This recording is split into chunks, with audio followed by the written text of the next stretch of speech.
अस्सलाम वालेकुम ख़वातीन और हज़रात, मैं हुसैन दनानी और आज मैं आपके सामने पेश करने वाला हूँ लाजवाब इश्क एपिसोड नंबर 83 का रिव्यू। तो जनाब, शुरू ही में एक आपको रैंप वॉक देखने मिलती है जिसमें ख़वातीन जो है वो अपनी फ़ैशन के जलवे दिखा रही होती है और लड़के जो है उनको रेड कर रहे होते हैं, क्योंकि हमज़ा अब्बासी को जो है मेरे ख़्याल से टास्क मिला होगा मैनेजमेंट की तरफ से कि अब आप ग्रुप लीडर बन चुके हैं, तो आप पहले विनिंग स्पीच दें अपनी और विनिंग स्पीच के बाद कोई एक्टिविटी करवाएं। और एक्टिविटी भी मेरे ख्याल से हमज़ा अब्बासी ने शायद नहीं सोची होगी, ये भी ऊपर से ही उनको बताई गई होगी कि आज आप रैंप वॉक करवा लें। क्योंकि हमेशा ऐसा होता है कि एब्रप्टली कोई एक्टिविटी आ जाती है और ऐसी एक्टिविटी आती है जो कि लगता है कि अनप्लैन्ड है बिल्कुल। और उसकी वजह भी यही होती है क्योंकि डिफरेंट इंटरव्यूज़ पे पॉडकास्ट में हमें ये बताया गया था कि जब हम बहुत लो होते हैं, जब हम कोई कंटेंट नहीं दे रहे होते हैं, तो प्रोडक्शन की तरफ से हमें लुक में आते हैं, बताया जाता है भाई आप ये कर लें, आप वो कर लें। तो आज भी एक एक्टिविटी मेरे ख्याल से उन पे मुसल्लत की गई, उन्हें कहा गया कि भाई आप कुछ करें, बड़े डाउन लग रहे हैं क्योंकि कुछ हो नहीं रहा है। और आपको पता है कि उनका मकसद सिर्फ एक्टिविटी से नहीं होता, उनका मतलब जो होता है वो ये होता है कि जब एक्टिविटी होगी तो पंगे होंगे तो कंटेंट होगा तो रेटिंग मिलेगी और व्यूअरशिप आएगी। तो इस एक्टिविटी में क्या पंगे हो गए वो आपने भी देख लिया, मैंने भी देख लिया। तो सबसे पहले बात कर लेते हैं कि लड़कों में जो भाई हमारे जुनैद भाई हैं, वो बहुत ज़्यादा रंगीन हो रहे थे और वो ज़्यादा ही कुछ डूब गए थे इस एक्टिविटी के अंदर, क्योंकि जितनी भी लड़कियां आ रही थी उनके लिए बैकग्राउंड म्यूज़िक देने का जो पूरा कामकाज था वो जुनैद भाई के कंधों पे था। और वो इतने खो गए थे कि वो आयशा के रिएक्शन को ही नहीं चेक कर पाए, क्योंकि वो बहुत ज़्यादा उस पे उनको प्रॉब्लम हो रही थी कि भाई ये बंदा क्यों गा रहा है, सबको बैकग्राउंड स्कोर, बैकग्राउंड म्यूज़िक क्यों दे रहा है सबके पीछे। और कमेंट भी पास किए जा रहे थे। बाकी जितने भी लड़के थे, रेटिंग वेटिंग जिनकी भी चल रही थी वो समझ लें थोड़े से एक दायरे में चल रही थी, क्योंकि वो थोड़ा अपने आप को रोक के कर रहे थे। लेकिन जुनैद भाई ने ना आओ देखा ना ताओ, उनको पता ही नहीं कि आयशा बारार में बैठी है और जो मुँह में आ रहा है, जो गाने आ रहे हैं सब किए जा रहे हैं, मतलब कोई कसर नहीं छोड़ है। तो इसमें सबने फिर कैटवॉक करना शुरू की। उरूज आई, फिर मैमूना आई, मैमूना पे फिर माज़ ने जो गाना गा लिया, महबूबा ओ महबूबा, मैमूना ओ मैमूना। उसमें फिर तूबा थोड़ी सी परेशान हो गई कि भाई ये क्या कर रहा है बंदा, ये क्यों गाना गा रहा है किसी दूसरी लड़की के लिए। तो हमारे ये दो कैरेक्टर्स जो थे, माज़ और जुनैद, उनको सबसे ज़्यादा जो है वो इस रेजिस्टेंस का सामना करना पड़ा है अपने पार्टनर की तरफ से। अब जुनैद भाई का सीन ये है कि एक तो कुछ गानों की चॉइस जो थी उनकी वो बहुत ही अजीब सी थी।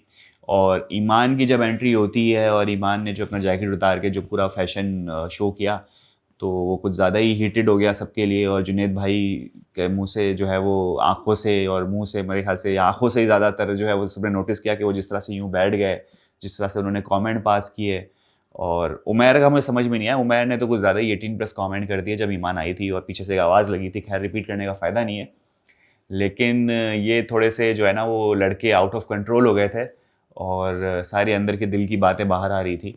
तो वो सब चेहरे पे दिख रहा था, तो बहुत ही क्रिंजी सा लग रहा था। और पार्टनर्स को सबके अपने-अपने बिल्कुल भी पसंद नहीं आया कि ये क्या चीज़ हो रही है भाई, क्यों इस तरह से ऐसे कमेंट्स पास किए जा रहे हैं या क्यों गाने गाए जा रहे हैं। जुनैद ये चीज़ माज़ से भी डिस्कस कर रहे होते क्योंकि माज़ भी उनके साथ कुछ शरीक थे, तुबा भी उससे नाराज़ थी उन्हीं हरकतों की वजह से। तो माज़ ने उनको भी बताया कि भाई जो तुम कर रहे थे ना वो बहुत ही बुरा था। मेरे ख्याल से कुछ कमेंट्स भी पास किए कि तुम थोड़ी देर और रुक जाओ, ईमान को और थोड़ा और देख लेने दो। इस टाइप की जो चीज़ें थी वो शायद जुनैद उस वक़्त जो है वो नहीं कर पा रहे थे एब्ज़ॉर्ब कि भाई ये सुनने में और देखने में बुरा लग रहा है। लेकिन बाकी लड़कों ने, जैसे माज़ ने बताया कि हम सब देख रहे थे कि आप कैसे देख रहे थे और क्या कमेंट पास कर रहे थे, तो बुरा लग रहा था। तो शायद जुनैद को ये बहुत ही ज़्यादा नॉर्मल लग रहा हो। और फिर उनका शुरू होता है आयशा को मनाना और आयशा बिल्कुल भी नहीं मान रही। और पता नहीं किस बात का डर था कि जुनैद बार-बार कहते हैं आहिस्ते बोलो, बहुत स्लो टोन में बात कर रहे थे कि घर वालों को पता ना चले कि हमारे दरमियान कुछ चल रहा है, जबकि आयशा तो बिल्कुल बेधड़क के भाई मैं तो बोलूँगी। तो अब क्योंकि मामलात ऐसे हो चुके हैं, क्योंकि अब कुछ 15-20 दिन ही रह गए हैं और फाइनल करीब आने वाला है, तो सब ने जो है ना वो एक अच्छा कपल बन के दिखाना है, क्योंकि ऐसा ना हो कि किसी के दरमियान जो है वो फाइट आपको ज़्यादा नज़र आ जाए और सबके जहन में आ जाए कि ओके ये कपल जो है वो कपल नहीं लग रहा, तो क्यों ना हम सेमीफाइनल जो भी होने वाला है उसमें हम उसको एलिमिनेट कर दें। तो सब डरे हुए हैं और सब ने ये मेक श्योर करना है कि ज़्यादा फड्डे ना हो और अगर हो तो फ़ौरन सॉल्व हो जाएँ। अब सबसे बड़ा भंड तो ये मारा है सब ने कि कैलकुलेशंस, बेसिक मैथ सबसे नहीं हो रही। मतलब हम जब सुन रहे थे और जब मार्क्स दिए जा रहे थे तब भी आइडिया हो चुका था कि भाई आयशा को ज़्यादा मिलें, तूबा को ज़्यादा मिलें और बाकी लड़कियों के बहुत कम मार्क्स हैं। लेकिन जब ये ऐलान होता है कि भाई ईमान और मैमूना के दरमियान जो है टाई हो चुका है, तो मैं खुद परेशान हो गया कि यार ये कौन सा मैथ्स किया है, या तो मैंने किसी के मार्क्स शायद गलत सुन लिए हैं, जो मुझे सुनाई नहीं दिया और मेरी मैथ्स गलत हो गई है। आप लोग ने भी ये सोचा होगा कि यार जब ज़्यादा मार्क्स आपने सुनने में जो आया था वो अगर आयशा के हैं और अगर तूबा के हैं तो ये कौन कैलकुलेशन कर रहा है। और जब पता चला कैलकुलेशन जो कर रहे हैं वो हमारे मीर हमज़ा साहब कर रहे थे, तो या तो मीर हमज़ा मैथ्स में कच्चे हैं या तो उन्होंने पीछे से कोई धांधली शांधली करके मैमुना को आगे रखा है, तो यू नेवर नो। लेकिन ये पकड़ी जो चोरी ना वो आयशा ने पकड़ी है और फिर ऐलान किया कि भाई मैं जीती हूँ और सेकंड फिर तूबा आई है। तो फिर यहाँ पर सब क्लियर हुआ कि भाई ये विनर है, तो फिर ये करेंगी जो भी इन्हें करना है, जो भी रिवॉर्ड है या जो भी इन्होंने सज़ा देनी है। तो जुनैद से उन्होंने बहुत सारे फिर काम करवाए, तो ये सज़ा के तौर पे जुनैद ने काम किए सारे। और बाकी तूबा ने कहा कि तबस्सुम मुझे जोक सुना है। अब तूबा जो है वो क्योंकि नाराज़ चल रही थी मास से, तो शायद इस वजह से उन्होंने मास को कोई टास्क नहीं दिया और फिर तबस्सुम को बुला लिया सेफ ऑप्शन कि भाई तुम आओ जोक सुनाओ, और फिर तबस्सुम का जोक आपने भी सुन लिया और मैंने भी सुन लिया। तो शायद किसी दिन हंसी आ जाएगी हमें। अब एक बहुत ही सीरियस टॉपिक की तरफ आते हैं कि जो हमने इस वक्त अपने स्क्रीन्स पर देखा, जो कि बहुत ही सेंसिटिव टॉपिक था और उसको बहुत हैंडल विद केयर कह लें या हैंडल विद केयर ना भी कहूँ, तो मेरे ख्याल से ये सीन ना भी दिखाते या उसको थोड़ा सा सेंसर कर देते तो ज़्यादा बेहतर होता। मैमूना का जो है एक वो मेंटल हेल्थ एक कोई इशू होगा जिसकी वजह से उसका बहुत बुरा ब्रेकडाउन हुआ है, उसको चीज़ ट्रिगर की है और आपने देखा कि वो पूल से थोड़ा आगे हटकर वो अकेले में जो है वो रो रही थी, फिर मीर हमज़ा आते हैं उसे चुप करवाते हैं। लेकिन बाकियों के कमेंट्स जो घर वालों के थे वो काफ़ी समझ लें कि इग्नोरेंट कहूँगा मैं, क्योंकि चीज़ ऐसी बहुत ही सीरियस है ये और इस पे वो लोग जिनको अवेयरनेस नहीं है मेंटल हेल्थ इश्यूज़ क्या होते हैं, उनकी तरफ से कमेंट आना जो है वो नॉर्मल सी बात है क्योंकि उनको अवेयरनेस नहीं है। तो मैं भी ये समझूंगा कि इग्नोरेंट थे जो ये उमैर की तरफ से कमेंट आया, हमज़ा अब्बासी की तरफ से आया, मास की तरफ से आया कि रहने दो, जान दो, छोड़ दो। उमैर ने कहा कि भाई ऐसे तो आप हो पागल, मैं तो कहता हूँ आप पागल हो और मुझे पता है कुछ मसला है आपके जहन में। फिर शायद अब्बासी ने उमैर में से किसी ने कहा था कि छोड़ दो, इस तरह से आप चिल्लाओगे तो आप और पागल लगोगे। तो ये सब चीज़ें जो मेरे ख्याल से इनके पास अवेयरनेस नहीं है कि ये बहुत ही सेंसिटिव टॉपिक है। और इवन मीर हमज़ा भी जिस तरीके से वो डील कर रहे थे, एक जिस किसी को भी अगर एक मेंटल इशू होता है तो वो डील करने का तरीका मुझे थोड़ा समझ नहीं आया। अब शायद मीर हमज़ा भी एक गुड फेथ में हेल्प करने की कोशिश कर रहे होंगे अपने पार्टनर की, लेकिन वो जो कहते हैं ना चुप हो जाओ अब तुम्हारा आंखों से आंसू नहीं निकलेंगे, ये नहीं होगा, तो ये मेरे ख्याल से तरीका नहीं होता। खैर इतना इन्फॉर्म मैं भी नहीं हूँ उस हवाले से, लेकिन एक्सपर्ट्स ही ज़्यादा बता सकते हैं। लेकिन थोड़ी बहुत जितनी मैं नॉलेज रखता हूँ तो ये टीवी पे या अपनी मोबाइल स्क्रीन पे आप इस तरीके से जो सीन चल रहा था ना, ये बहुत ही ऑफ सीन चल रहा था, इस तरह से होना नहीं चाहिए। क्योंकि एक बंदा जिस एक मेंटल हेल्थ से गुजर रहा है उसको पहले तो ट्रिगर किया गया। सबसे पहले तो मैं ये कहूँगा कि ये उरूज की तरफ से सबसे बड़ा इशू है कि ट्रिगर करने वाली उरूज है। चाहे हमज़ा गुल ने बोला या फातिमा ने बोला, लोग कहते हैं करते हैं। हमज़ा गुल को शायद ज़ाहिर सी बात है उसके फ्रेंड सर्कल में उसे पता होगा कि शायद ही हॉस्पिटलाइज हुई थी या थेरेपी चल रही होगी।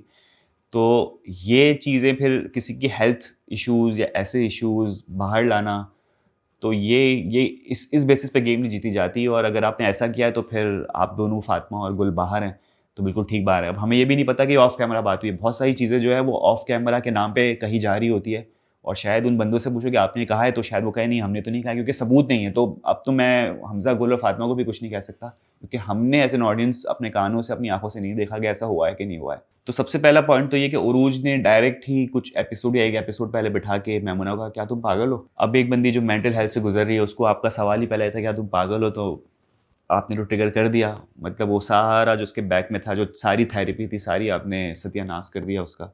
वो ज़ाहिर सी बात है उसके अंदर ये दिल में चल रही होगी कि ओके इसको पता चल गया है, हमज़ा गुल ने बता दिया होगा, मेरी हॉस्पिटलाइजेशन के बारे में बता दिया होगा, ओ नो इसने तो ये भी चीज़ बता दी होगी। अब वो शायद जो भी उसका थेरेपी कर रहा होगा डॉक्टर, उसकी सारी मेहनत या जो भी हॉस्पिटल में लोग थे उन्होंने जो मेहनत की उसको स्टेबल किया, वो सारी आपने ज़ाया कर दी वो ट्रिगर करके। फिर वो पूल के पास गई है और फिर मीर हमज़ा ने संभाला है। उस पे भी लोग, मतलब एक बंदे की हालत ख़राब है उस पर भी पॉलिटिक्स चल रही है, उस पर भी लोगों के अलग ही मसले चल रहे हैं ना कि भाई मैं जा रही थी पानी लेकर और मुझे क्यों रोक दिया जाता है, और बतूल भी खुद तो पानी लेके चली गई। अरे भाई छोड़ दो इसको, एक बंदी की हालत देखो उसको क्या हो रहा है। ये बाद में आप लड़ते रहना कि क्यों मुझे रोका, या अगर आपको मसला है तो जाके बतूल को बोलो कि भाई मैं उसको कंसोल करने जा रही थी, मैं संभालने जा रही थी, एक बंदा है, आप ऐसे नहीं छोड़ सकते किसी को, तो क्यों रोका आपने मुझे, खुद तो चली गई पानी लेके। और खैर बतूल भी पानी लेकर गई है, उसने उरूज को भी, मेरे ख्याल से उरूज को भी पानी देते हुए कहा कि पानी दो वापस आ जाओ, ये उनका आपसी मसला है। बतूल को नहीं पता था। बतूल को पता होता कि नहीं भाई ये मेंटल उसका ब्रेकडाउन हुआ है वहाँ पर, उसको एक शायद अटैक आया है, तो शायद वो नहीं रोकती, फिर सारे मिल के करते। अब सबको ये लग रहा होगा मीर रमज़ान ने कोई जो है वो गलती की होगी जिसकी वजह से वो रो रही है बहुत ज़्यादा चीखें मार मार के। तो कुछ लोगों ने रोका, कुछ लोग गए। तो ये चीज़ ऐसी अवेयरनेस का मसला है। मैं ये टू बी वेरी ऑनेस्ट, मैं किसी को डायरेक्टली ब्लेम नहीं करूँगा, अवेयरनेस का मसला। ना मैं उरूज को भी कुछ नहीं कहता। हमारे यहाँ पर हमारी सोसाइटी में मेरे ख्याल से हमें ये मसलों का नहीं पता और हमें अवेयरनेस नहीं है। तो जितनी ज़्यादा अवेयरनेस होगी तो उसको हम इसी तरीके से हैंडल कर पाएँगे। तो ये इश्यू जो है ना हमारी पाकिस्तानी अवाम को दिखाना ही नहीं चाहिए था।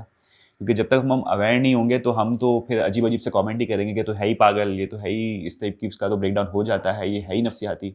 आप कमेंट्स में जाके देख लें लोग क्या-क्या कह रहे हैं। तो जिनको नहीं पता उनकी भी गलती नहीं है, लेकिन बहुत ही सेंसिटिव टॉपिक है, इसको बहुत ही हैंडल विद केयर कहते हैं ना, वो करना चाहिए। बाकी घर के अंदर बड़े ही मुझे लग रहा है कि बहुत सारी छोटी-छोटी चीज़ें थी जो पहले तो इग्नोर की जा रही थी, लेकिन अब जो है ना उसके मीम्स बन रहे हैं। ये हाइजीन इशू बड़े चल रहे हैं घर के अंदर, लड़कों के तरफ से ख़ास तौर पे। कोई अपनी नाक में उंगली डाल रहा है। आज जुनैद का हमने देखा कि वो फाट वाला सीन हो गया, उस पे मज़ाक बनाया। यार मतलब दिखाई क्यों रहे हो यार, दिखाओ नहीं मत, ये क्या हो रहा है ये? तो उस पे उरूज ने पकड़ लिया कि भाई ये तुम्हारी तरफ से ये कोई कार्रवाई हुई है। और वो मेरे ख्याल से शिराज़ कुछ अपना बयान दे रहे थे, वहाँ पर कोई चीज़ फिर रुक गई, शिराज़ भी रुक गई, क्या हुआ समझ ही नहीं आया किसी को। लेकिन फिर वहाँ पर बताया कि हाँ भाई ये मुझसे हो गया। नेचुरल चीज़ है, लेकिन भाई इस तरीके से इसको ग्लोरीफाई करके ऐसा कंटेंट क्यों बनाया जा रहा है? बाकी उमैर को एक बार मैंने देखा चिप्स खा रहे हैं, वहीं सोफ़े से ही हाथ पोंछ लिए। तो ये बेध्यानी में बहुत सारे अनहाइजीनिक चीज़ें हमें नज़र आ रही है, जो कि कंटेस्टेंट को समझना चाहिए और इवन एडिटर को भी समझना चाहिए, क्योंकि ज़ाहिर सी बात है, इंसान है, चीज़ें होती है, नेचुरल है सब चीज़ें।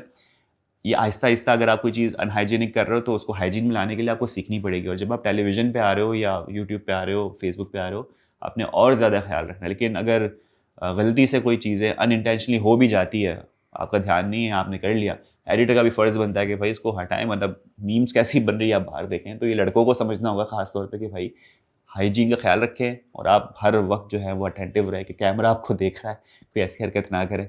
और अगर कैमरे में आ भी गई तो एडिटर का फ़र्ज़ बनता है कि भाई ये मत दिखाओ, ये अच्छा नहीं लग रहा देखने में। बाकी शिराज़ की अगर बात करूँ तो बतूल और शिराज़ के दरमियान पता नहीं कुछ लग रहा है अजीब-सा, कुछ टेंशन लग रहा है। मतलब हमेशा तो साथ होते, आज भी बैठ के बातचीत ही चल रही थी, कोई एज़ सच कोई फटा नहीं हुआ, लेकिन कुछ है। कुछ या तो शिराज़ की तबीयत ख़राब है, बतूल तो ठीक लग रही थी, इस वजह से वो थोड़ा-सा डाउन है और थोड़ा-सा दूर-दूर है। बतूल भी आज देखें वो स्विमिंग पूल के पास बैठी हुई थी, पानी उड़ा रही है हाथों से। तो कुछ टेंशन है कपल के दरमियान जो शायद आगे जाके पता चलेगा। तो ये सारी बातें आज हमने एपिसोड में देखी। एक बात वही रिपीट पे चल रही है, फातिमा की बुराइयाँ हर जगह चल रही थी। तो क्या ही फ़ायदा जब बंदा ही चला गया। तो वो कहते हैं ना, वो राज उसी के साथ ही चला गया। हमज़ा अब्बासी भी मेरे ख्याल से सही कह रहे हैं कि वो राज उसी के साथ चला गया। तो इस पे भी अप्लाई होता है हमज़ा अब्बासी साहब कि वो राज उसी पे चला जाए। तो बस कर दो, ख़त्म हो गया, फातिमा का चैप्टर क्लोज़ करो। कितना उस पे कंटेंट बनाओगे भाई, कुछ नया लाओ। और ख़वातीन हज़रात, ये था हमारा आज का रिव्यू। उम्मीद करता है आपको पसंद आया होगा। यूट्यूब चैनल लाइक करें, सब्सक्राइब करें, अपना बहुत ज़्यादा ख्याल रखें। कल आपसे की मुलाकात। अल्लाह हाफ़िज़।